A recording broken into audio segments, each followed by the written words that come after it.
Dear students, we are going to look another problem for your orthographic projection. In this problem, we have your center line also. On your previous problem, we have drawn only with your hidden lines. We have not used any center line. Whereas over here, we have your center line. Okay. See over here, I am going to just concentrate on your your diagram. Just look over here. See, I have a diagram given. Over here, we search for an arrowhead. So this arrowhead indicates your front view. On your front view, see the dimension. I have a dimension of 50 mm on your x-axis and 40 mm on your y-axis. Similarly, I have a curve for a radius of 10 mm. Okay. When I am coming for your top view, I will be seeing three rectangles. This is your first rectangle, your second rectangle, and your third rectangle. Okay. On your side view, I will be getting only one rectangle. Okay. Now here you can able to view that I have your axis line should be drawn and your hidden line should be drawn. So we are going to start your diagram, students. First, whenever you start the diagram, you have your basic comments which you have been already familiar, which you have seen when you are drawing your title blocks. Okay. So first, before starting your diagram, I am going to just check your bilayer whether I have your dashed line, that is your hidden lines, and your center lines.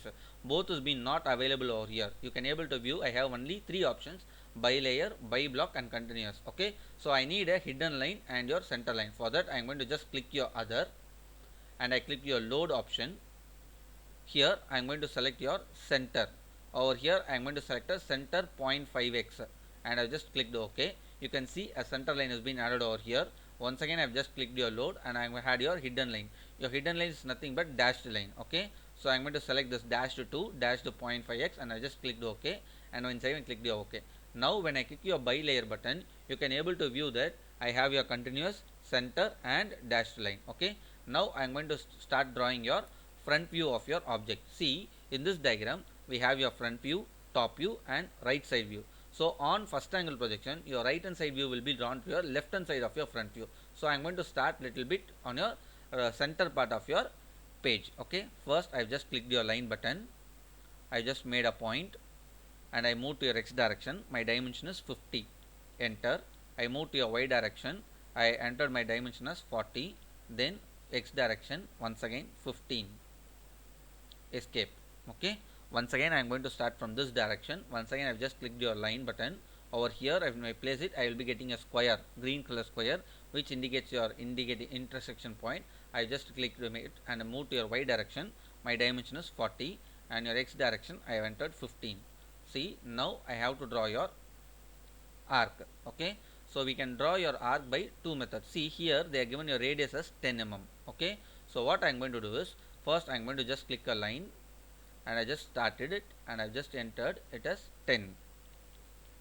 Okay. Now I got my center point. I have just selected a circle, and I just marked your center point, and I just entered your radius as 10. Enter. Okay.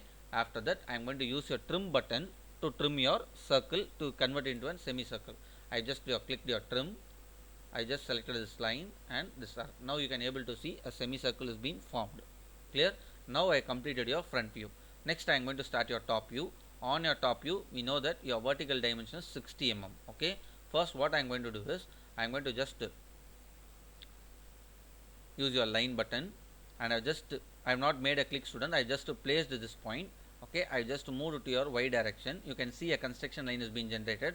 On your previous video itself, I told that there is no need to draw any construction line on your AutoCAD software. We can able to project it by using your projection method. I just made a click, move to your y direction, it is 60. Enter.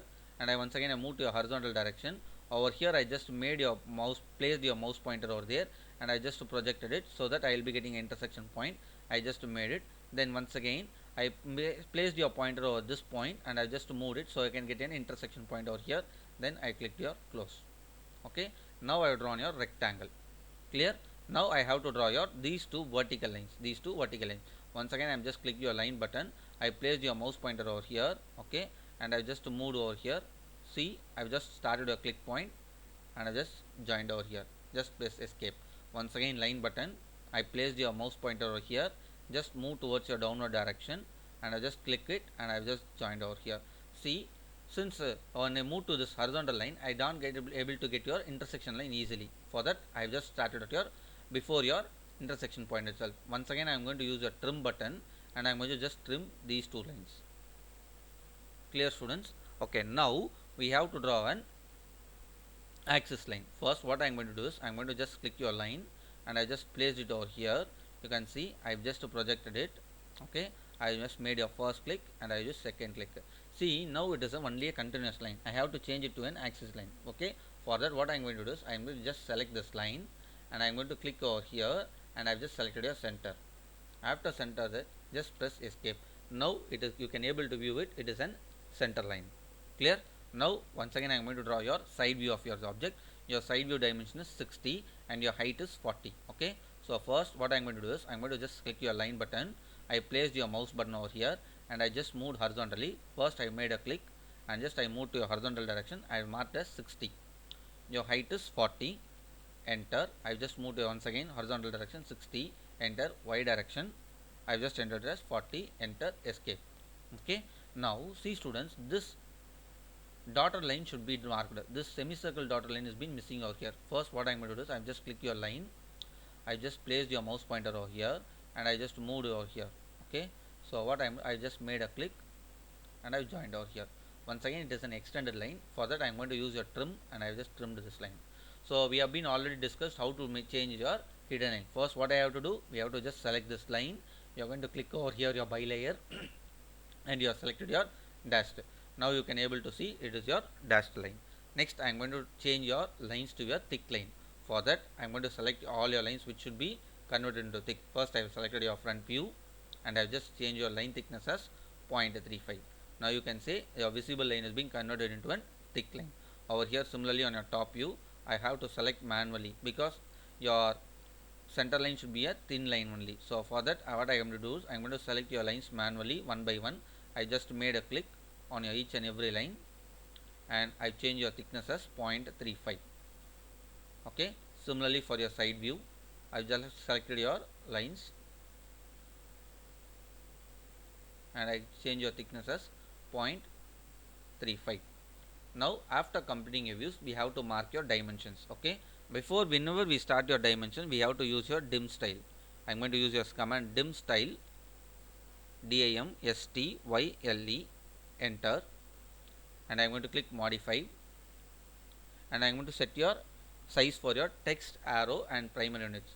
First select your symbols and arrow tab, change your arrow size as 4, then select your text tab, change your text height as 5 and select your primary units and you set it as 0.00 and give OK, close. Okay. Now first I am going to mark your linear dimension. For that I am going to select your command dim linear. First I have selected this point and I just clicked your second point.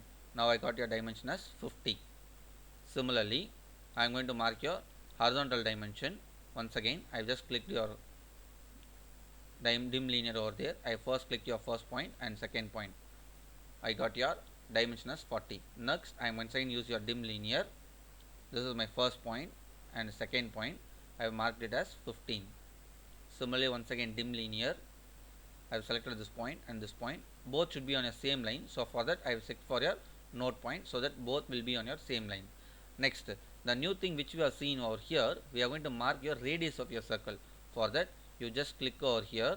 You can see I just selected a clicked your this triangle. You can see radius. Okay, I just clicked your radius and I just selected the circle.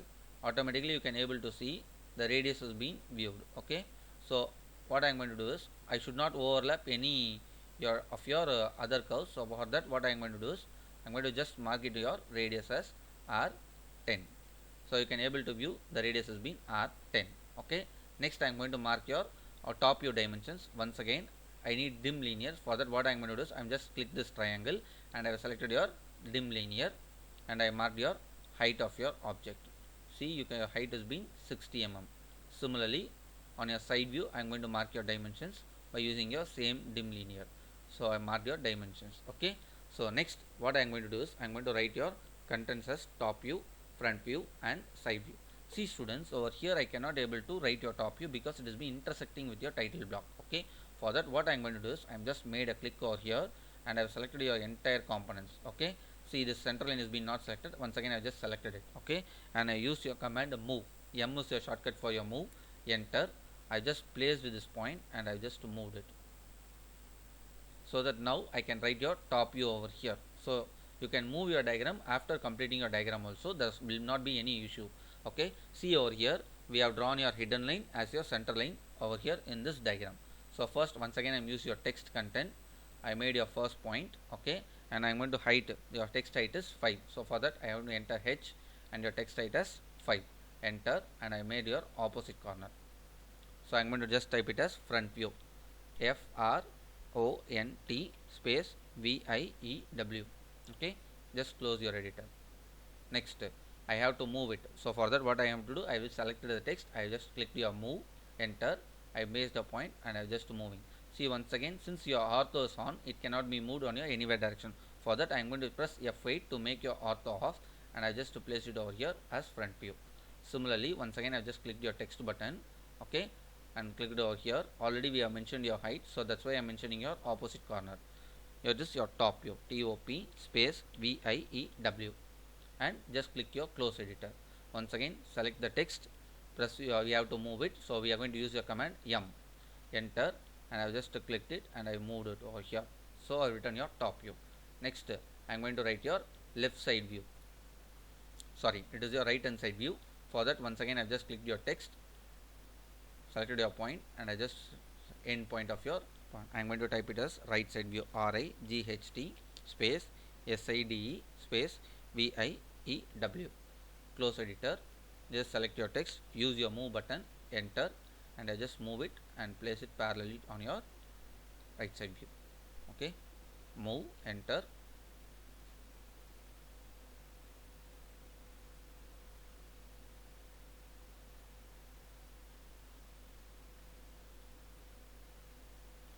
Okay, so after moving the entire thing, your entire diagram has been over.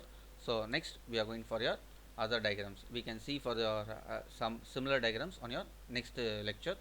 Thank you all.